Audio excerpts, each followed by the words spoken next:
about supporting that kind of money laundering and criminality from HSBC. Obviously we've got the war criminals too. But David Cameron had to come yesterday, didn't he? I was surprised to see that he actually announced it.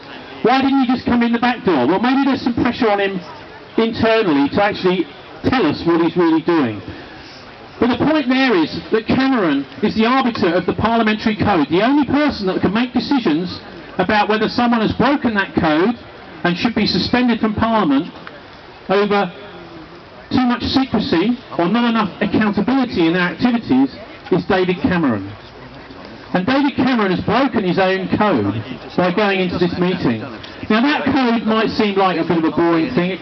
In the United States, it's called the Logan Act. And anyone who's a senator or a congressman in the US who goes into a Bilderberg conference there, that is then a criminal offence. That was one of the first things that they instituted in the US after they put the Constitution together. Now, can someone grab me my bit of paper, please, Alan? Thanks.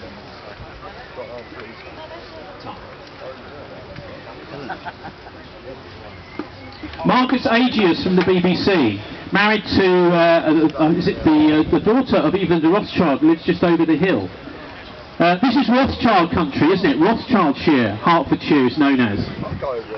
Marcus Agius had to leave the BBC end of last year because he was a Bilderberger, but most importantly because he was implicated in the LIBOR scandal.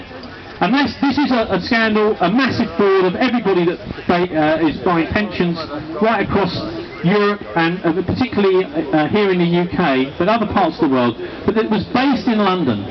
And the main LIBOR criminal was a guy called Rain Man, a guy called Tom Hayes, but he was called Rain Man because he was a bit socially inept. Now he was the broker that did all these crimes. The fact of the matter is he's still in Britain even though he's wanted in the States because apparently he's talking to the police about the real criminals, that is these people who hired him. They knew exactly what was going on. One change of job, when I think it was when he was hired by UBS Bank, in his bank account he got $3 million just as a signing fee in one day. Tom Hayes. Check him out, the Rain Man. We may be seeing more from him in the future. I know he's worried because much has come out about all the stuff he's told the Met about the criminality of the top bankers. And his girlfriend has started tweeting a couple of weeks ago a bit about how nervous he is. So see if you can find Tom and interview him about the real crimes. Don't just leave him to the Met. We can't necessarily trust that to then go through the system and for there to be prosecutions. But why do I mention the BBC and Marcus Agius? Because we have a dearth of investigative journalism in this country. I mean, I'm not prepared to just apply for a job if it's there. I just get on and do it anyway and then try and sell the work. But does anyone here remember somebody called Roger Cook from the Cook Report? The Cook Report was actually, we used to watch it. You know, British people, it's the most popular current affairs programme ever on British television. And 10 million viewers a week would tune in to watch Roger Cook. Roger would have made mincemeat of these guys if he'd have known about them at the time. Roger Cook was taken out by, let me hear you. No.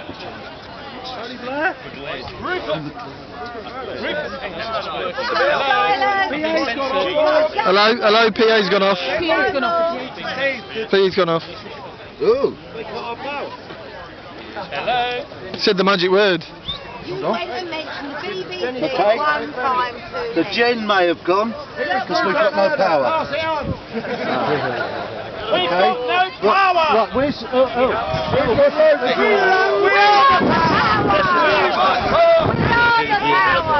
power! The generator may have run out of petrol. Has anyone got a 5p for it? They're just going to go and sort it. Sorry about that, Tony. Do some singing or something. Yeah, have we got a bullhorn?